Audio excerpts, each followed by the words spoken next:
Welcome back, psychologists. I'm your professor, Ryan Keith, and I'm still at America's favorite caffeine retailer. Though you can tell I've moved somewhere where I've got a little bit more juice. I'm plugged into an outlet here, and I am making a little bit of progress. So that's something. I am here to talk to you about the second installment of our single slide series to show you again one of my favorite slides that I use in class. This time around, the slide doesn't have as entertaining of a picture, and even though it looks a little bit basic, I think it communicates a lot of otherwise difficult to understand information, especially in terms of how these ideas connect with each other.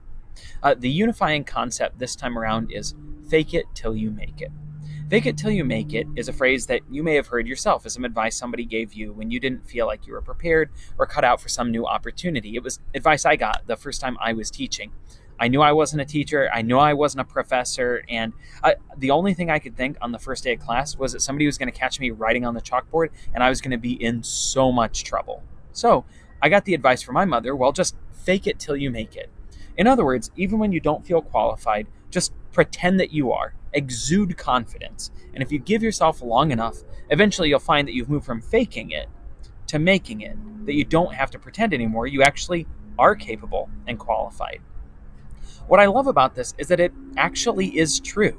And the way that it is true helps you connect together a number of ideas related to our self-concepts and how we understand those self-concepts.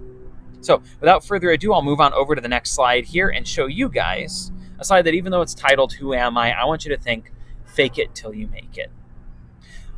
Starting over there on the right-hand side of the slide with that term self-appraisal. Self-appraisal refers to this process through which we come to understand who we are as people. We develop our self-concepts in large part through the process of self-appraisal. We appraise things like objects on the that show that my grandparents really liked to watch, the Antiques Roadshow. On Antiques Roadshow or Pawn Stars, if you're kind of doing the not classy version like I am, experts will appraise objects and tell you how much they're worth. In the same way, we go through a process of self-appraisal to help understand what we are worth, what we're like. Just like your social self, the next video, the full-length video, as well as your textbook talks about, we define ourselves largely in terms of other people. There's no such thing as just being good at something. You're better than other people or you're worse than other people. I'm not just an unprepared teacher. I'm far less prepared than all of the teachers I have seen. So I go through this process of self-appraisal and use that to identify what kind of a person I am. I might appraise myself as being athletic or not athletic, as academic or not academic, as being a confident instructor or a total fraud. Our self-appraisal leads to the development of our self-concept and in turn to the development of our self-presentation. Now, the term self-presentation is one of these things that I really don't like from your textbook. And so in watching this video, I'm going to ask you guys to redefine, not based on the textbook, but based on what we're discussing here. The way your textbook discusses it, your self-presentation is how you elect to present yourself to the world so that you look as good as possible. Now, if you're not paying close attention to the video or you haven't watched the video at all, you think that's all there is to it. But since you're paying attention and watching, when you get to the test, you'll know what I'm looking for when I ask you about self-presentation. And that's that your self-presentation is so much more than how you choose to present yourself. It's all the little things that other people might pick up on that aren't necessarily a part of your voluntary presentation. So I might elect to present myself as an instructor in a lot of ways. You'll notice I'm wearing my tie and jacket. That's no accident. Neither is my beard. These are voluntary things I did as part of my process of faking it, because I went into that classroom not faking it at all. The very first time I was wearing my standard issue khaki pants and button down short sleeve shirt, clean shaven, looking 7 years younger than I do today. And I got two questions back to back. First of all, how old are you? That one hurt. Followed by, are you really the professor? And no matter how I answered yes, nobody in the classroom really seemed to believe me. Not even I did, right? And so it's no mistake that by the very next semester, I had my beard and my tie, right? Two quick little answers. How old am I? Well, at least old enough to have a beard, right? Makes me a little bit older. It's a little depressing now I don't even get carded. But also wearing a tie. Yep. Am I the professor? Well, look around. I'm the only one wearing a tie, or a tie and a jacket, right? You can probably guess really quickly, even if you're not sure about my age. If I walk in with a tie and with a jacket and with confidence, and I write my name on the board, and the moment I walk in with a booming voice, I ask how everyone is, I give them no choice but to recognize that I am, in fact, the professor. I'm faking it super hard, right? But there are lots of other things. If I feel nervous, that nervousness is going to come out in ways as I say and I'm not sure, the way I nervously dart around the room. Rather than holding my shoulders back and holding myself confidently, I shrink down, become physically smaller as I round my shoulders and shrink into myself and avoid eye contact. If I come in and act like I can confidently deliver a lecture or lead a discussion without any assistance, versus coming in with a big stack of papers that I've got to look at, right? These are things that all communicate who we are to other people. Now, other people, because they have different schemas and different construals than we do, will draw different conclusions about us than we draw about ourselves, even given the same cues. But all of these things, intentional and unintentional, are part of how we present ourselves to the world around us. The clothes we wear, the way we act, but also things like our apparent age and ethnicity and gender, our height and weight, as well as subconscious behaviors, right? All of this is part of our self-presentation. Now, there are two other parts of self-presentation, and if I were a little bit cleverer, I'd write it up on the slide here, but especially without being in my office, I'm going to have a hard time with it. So I want you to imagine that just up here by self-presentation, we got a couple of lines coming out where I can define a couple of additional terms that are a key part of how we consciously present ourselves to the world around us. There are a lot of times that you don't really care how you present, and that comes across too, right? When you're hanging out with your friends or spending time with classmates, you might not be putting a lot of effort into self-presentation. But when you are putting a lot of effort into self-presentation, you may make use of a process called self-monitoring.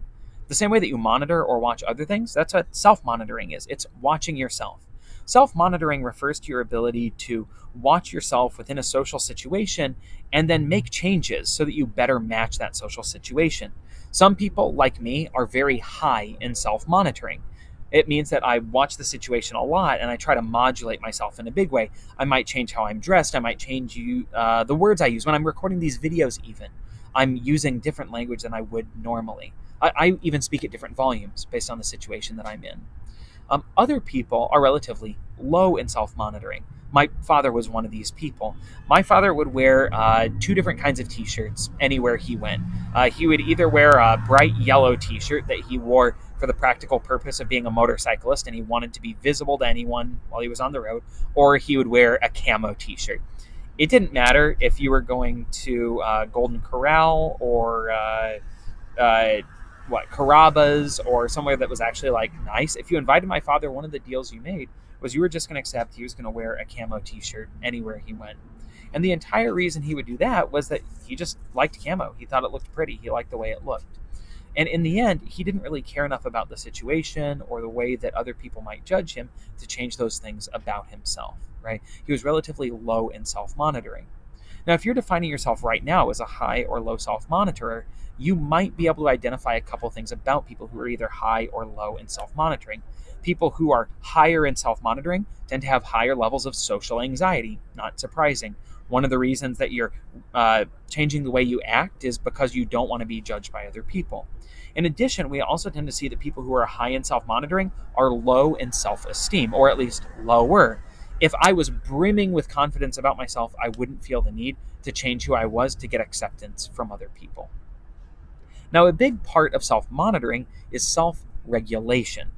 The same way that we might regulate companies, or when I think about growing up in the country, some of my friends had four-wheelers or dirt bikes or go-karts that didn't have regulators. And what those regulators did was regulate the speed. It held it back. It slowed it down.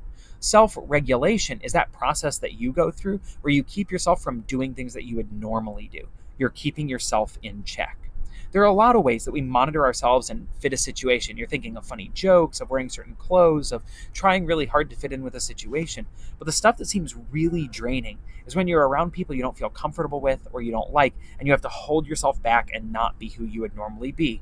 You avoid using words like 4-letter words like cusses around your parents or polite company.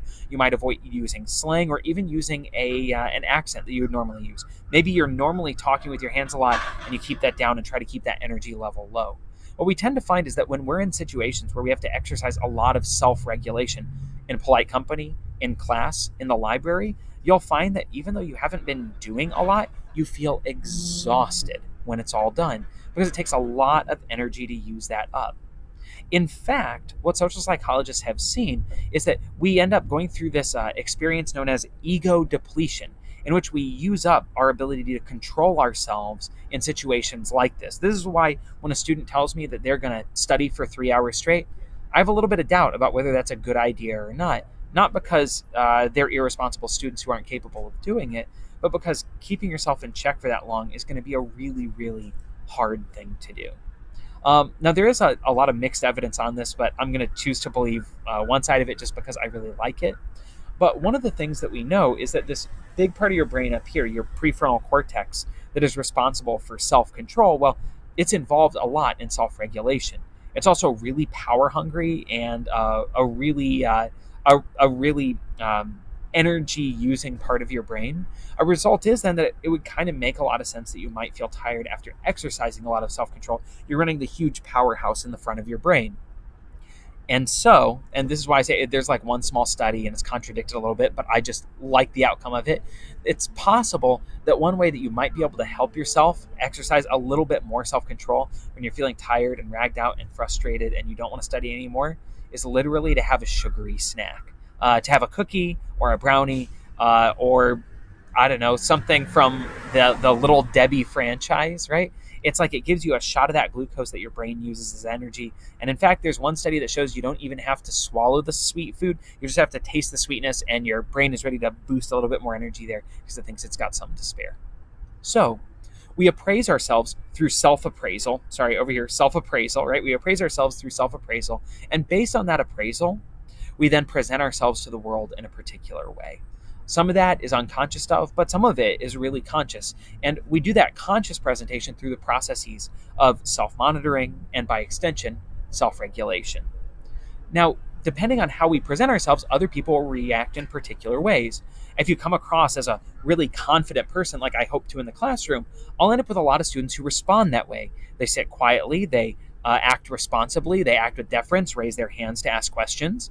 And if I don't do it well, I end up with a classroom full of students. It's like the nightmares, the stress dreams I have before every semester. I walk into a room with a classroom full of students who are yelling and hollering and telling jokes. And no matter how I ask them to be quiet, they just get louder and louder and louder. In a situation like that, right, those reactions tell me something too.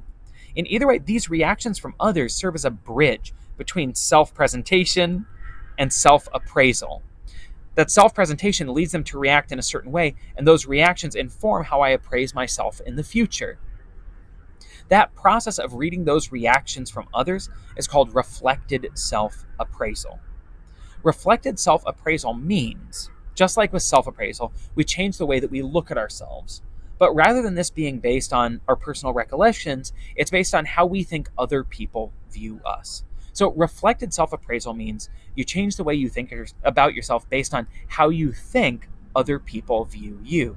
The reason I'd say it's how you think other people view you is because you don't really know how other people view you. A lot of times we think other people view us a certain way when in fact it's entirely not that at all. I had a professor who I thought absolutely hated me in college, and it turned out it wasn't just me. Like, he just hated teaching. He hated his job. And even though I thought I was particularly annoying, it was really just a him problem. So to summarize, fake it till you make it, and what this means about the self concept. Self-appraisal is the process by which we determine what kind of people we are, how good we are at certain things, for example. And based on that, we might present ourselves in certain ways. So if I appraise as somebody who's not a good instructor or professor, I'm going to fake it. I'm going to dress the part, I'm going to act the part, and I'm going to force myself to even do the sorts of things that would normally be unconscious but are totally conscious. I'm going to talk with my hands out here. I'm going to act confident and stand in front of the room with a loud voice. I'm going to present myself in these ways where I act confidently. Big parts of that presentation are self-monitoring. Self-monitoring is how you monitor yourself and change that to match the situation, and self-regulation. I will limit inappropriate behaviors in that situation. If I'm successful, I will, as a result, get reactions from others. Those reactions will be appropriate to dealing with somebody who's confident and in a position of authority, and those reactions will tell me through the process of reflected self-appraisal that I actually am good at this. Time after time after time, eventually these will become my memories, and they'll be the memories that I tap into subconsciously when I create my self concept in the future, until eventually I just make it. So, this is how the concept of fake it till you make it explains your self concept and the terms self appraisal, self presentation, self regulation, self monitoring, reactions from others, and reflected self appraisal. 6 terms in one simple phrase: fake it till you make it. If you have any concerns about faking it, about making it, about who you are and why you think about yourself that way, or of course things like assignments in this class and your grade in the class, reach out to me during office hours or send me a message. I'll get back to you as soon as I can. Remember, the assignment this week and your research and analyze assignment coming up in the future are not about who you are, but about how these kinds of processes convince you that you're a kind of person that you actually are not. That we think that we are better and cooler and smarter and overall more successful, and of course more consistent than we really are. Of course, feel free to reach out to me anytime. I'll look forward to talking to you guys more about how we're wrong about everything, including who we are as people. I'm your professor, Ryan Keith. Looking forward to talking to you in the future here on Canvas.